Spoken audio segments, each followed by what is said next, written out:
Kahit anong kwento pa yan, tiyak na pakikinggan ko. Kahit pa yung mga mas bata sa akin, share lang, hindi po ako judgmental. Pag-usapan natin yan. Talk to Kuya. Kinainis ang kontrabida sa GMA Prime series na Black Rider ang bibida sa ating kwentuhan ngayong gabi. Siya ang gumanap bilang si Calvin Magallanes na anak ng leader ng Golden Scorpion Syndicate at tinaguriang most hated villain on prime time. Please welcome our kapuso, John Lucas. John, welcome to Dapat Mo. Hi po, Joaquim. Si John po ay matagal ko po nakasama ito dun sa Showtime. Siya po ay isang hashtag noon at ako naman po ay host noon. So, talagang nagsama na naman tayo. No? Yes, oo nga. Tsaka lagi ako masaya pagkasama ka, Kuya Kim. Alam mo yan. Alam mo yan. Alam mo, John, dito sa Talk to Kuya, hindi lang basta kwentuhan, tsikahan din to with action. Yun, no? Ba, ibabato ko sa mga tanong, sagutin mo naman sa pamamagitan ng legit, kung totoo, ganyan. Legit. Legit. O kaya dupe, o hindi totoo. Dupe. Ah, okay po. Dupe Okay. pag hindi totoo.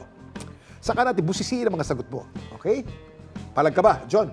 Palag, Kuya Kim. Let's go. Nakatakot ang pagsabi ng palag dito para gugulping. Palag. John, nabansagang ka bilang most hated villain on prime time dahil sa ginampanan mong kontrabida role. Pero, taliwas daw ito sa totoong buhay dahil ikaw daw isang good boy. Legit? O dupe? Legit. Legit. Baka isipin nila talaga, Kuya Kim, super good boy, ha? Hindi naman po sa tayo ay nagmamalinis. Pero nandun tayo sa process lagi na nagsusumikap po na para sa magpakabait. Yes, of course, para po sa pamilya natin, syempre, sa mga katrabaho. Yan po. Napaka-loving husband po nito. Kilala ko po ang kanyang asawa. Nandito po nanonood sa gilid ngayon. Si Shai po ay dati namang Showtime dancer at nagkilala sila doon sa Showtime. Yes. Paano mo hinahandle ang hate messages dahil sa iyong role? Marami ka rin mga hate messages, balita ko eh. Ay, meron po. Nakakatanggap tayo ng mga feedbacks from our viewers na talagang naiinis sila, nagagalit. Pero for me naman, Kuya Kim, talagang nakakatawa po pagka may mga ganong comments. Kasi sabi nga ng karamihan, isa yun sa senyales na talaga naging effective ka po sa ginagawa mong role. Dahil kontrabida ka eh, Opo. siyempre, apektado sila. Next question. Maraming serye, programa at pelikula na sinalihan ka. Isang araw sa biggest project mo, itong Black Rider. Marami ka raw kailangang isakripisyo para lang sa project na ito. Legit o dupe? Sakripisyo, no? Legit? Legit? Marami ba akong sinakripisyo dito? Ano ang pinakamalaking sinakripisyo mo para sa project na to? Siguro, number one po siguro, physically, Kuya Kim. Kasi ako, hindi talaga ako ma-diet. Hindi talaga ako marunong kumain po ng tama, yung talagang proper diet. So, isa po yun sa parang inayos ko yung pagkain. Kasi feeling ko kailangan sa role, medyo fit, skinny. Kasi nga, action po ito. Dapat yung galaw natin, mabilis din. Kaya isa po yun yung sa pagkain po. Anong paborito mong pagkain na sinakripisyo mo? Yung pinaka-paborito mo? Siguro, binawasan ko yung pagkain ng mga pork, yung balat ng manok, yung mga ganyan. Mga fatty food? Mga fatty foods, mga oily food. Okay. Naging malaki bang naging pagbabago sa buhay mo dahil sa proyektong ito? Yes.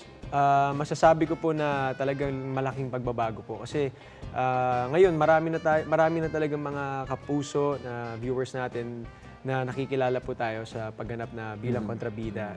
Katulad, dati po nakikilala rin naman tayo pag lumalabas tayo, pag nasa mall tayo. Ibang level ngayon. Pero ngayon talagang nakikita mo na na-appreciate nila yung ginagawa mo sa trabaho mo. Galing. Kaya sarap sa puso. Kaya thank you so much, Black Rider family, sa Public Affairs. Binigyan niyo ako ng ganitong magandang pagkakataon. Nasa yung Instagram posts ang masasayang larawan kasama ang sarili mong pamilya, tinatago ba sa iyong mga anak na isa kang bad guy sa kwentong ito? Legit o dupe? Dupe! Dupe? Hindi ko tinatago, Kuya Hindi mo Kim. tinatago. Opo, hanggat maaari, gusto ko nakikita rin ng anak ko yung ginagawa ko. Para doon pa lang nakikita nila na ito yung trabaho ko. Pinapaliwanag mo ba na ito'y role lamang? Yes, opo. Lagi ko pinapaliwanag and syempre more than explaining, pinapakita natin na hindi po talaga tayo ganun sa totoong buhay. For example, nakikita nila sa eksena, may sinasaktan akong babae, may inaaway akong mas matanda sa akin. Syempre, kahit kailan, hindi ko ipapakita sa anak ko na nananakit ako ng babae, na may sinisigaw-sigawan ako na matanda, di ba? So, yun po siguro. Mas okay na ipakita. Baka kopyahin kayo. Baka kopyahin po tayo. Lalo na yung panganay ko, 6 years old na po, nakaka-adapt na talaga. Tsaka nagagaya na rin niya. Yung mga linyahan namin sa Black Rider, nagagaya niya minsan, nakakatuwa. Kaya, hello sa baby boy ko, nandito rin sa Nandito gilid. ang pamilya niya, tanong po sa gilid. Ano po? Supportive, oh. Ayan. Anak, dapat alam mo. John, Nakilala ka man ngayon sa pagiging kontrabida, mas gusto mo pa rin daw gumanap bilang isang good guy. Legit o dupe? Legit. Legit? Opo, legit na gusto ko pa rin gumanap na good guy. Pero, to be honest, Kuya Kim, ine-embrace ko ngayon yung pagiging kontrabida. Dahil ini-embrace mo, sinong pinaka-idol mo kontrabida sa sa history ng showbiz sa Pilipinas? Maring noong unang panahon o present day? Taasan na po natin, syempre, the late Eddie Garcia talaga. Of course. Syempre, wala ibang klase po At kita mo naman, elderly na si Tito Eddie.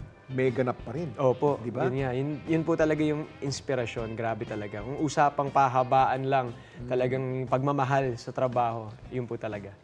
Ayan. So, ayun, Kuya Kim, medyo naparami yung inyong mga katanungan sa akin. Sarap kahit isang oras to. Oo nga po Siyempre, ako naman, happy ako lagi to be around with you. Joke lang. Ayan, Kuya Kim, dahil talk to Kuya naman ito, susuliti ko na po ang pagkakataon na ako naman ang magtanong sa'yo. Ganun? Yes, opo, may tanong May ako sa ganun inyo, pala, di ba? ha? Surprise, Yung sinabi sa akin Nagulat to, si Kuya Kim, di niya alam. Okay. Sinulat Ano ko to kanina, 4:30 a.m. Sa tagal mo sa showbiz, Kuya Kim. Wala ka pa rin kupas, alam ng lahat yan. At patuloy kang nakikilala ng maraming tao. Ano po ba ang maipapayo mo sa akin at sa kapwa ko artista para tuloy-tuloy pa rin po ang aming magandang karera? Ito yung natutunan ko noong unang panahon pa. May nagsabi sa akin, sinabi na isang matagal na sa showbiz, ang dapat pag inisip mo na ang nilalabas mo sa TV, pag inisip mo na ikaw ang mahal ng tao, yung personality mo at yung itsura mo, malalaos ka. Ngunit kung ang hinahangaan sa iyo ay kung ano ang binibigay mo at may value ang ganap mo at ang pinapakita mo, diyan ka tatagal. The minute you think that it's you, diyan ka malalaos. It's never about us. It's about what we do at yung value na binibigay natin. Yun ang natutunan ko. Thank you so much, Kuya Kim. Sana Parang maimbitahan co-host, ka ulit namin dito sa Dapat Alam Mo. Ay, naku, isang malaking karanasan. Yes, opo, nakakatuwa at napagbigyan mo kami dahil sa yung busy schedule. Ayan. Invite mo na sila sa mga ganap mo. Ayan mga kapuso, patuloy niyo pong panoorin ang Black Rider weeknights, 8 p.m. pagkatapos ng 24 oras. Mas marami pang aksyon ang inihanda namin sa inyo. Siyempre, suportahan natin ang pagganap pa ni Ruru Madrid bilang si Black Rider. And of course, ako po si John Lucas bilang si Calvin Magallanes. Salamat po ng maraming. Bago tayo magpaalam, gusto ko lang ipaabot po sa ating mga nanonood sa Dapat Alam Mo. Ito po si John, I'm really proud of you. Nakita kita nung nagsisimula ka at I'm so happy na naabot mo itong naabot mo. Sana magpatuloy pa. Dahil po sa payo niyo, Kuya Kim, magpapatuloy po. Thank you so much. Maraming salamat, Black Rider star, John Lucas. Happy, problema, kalungkutan, if you want to, just talk to Kuya Kim.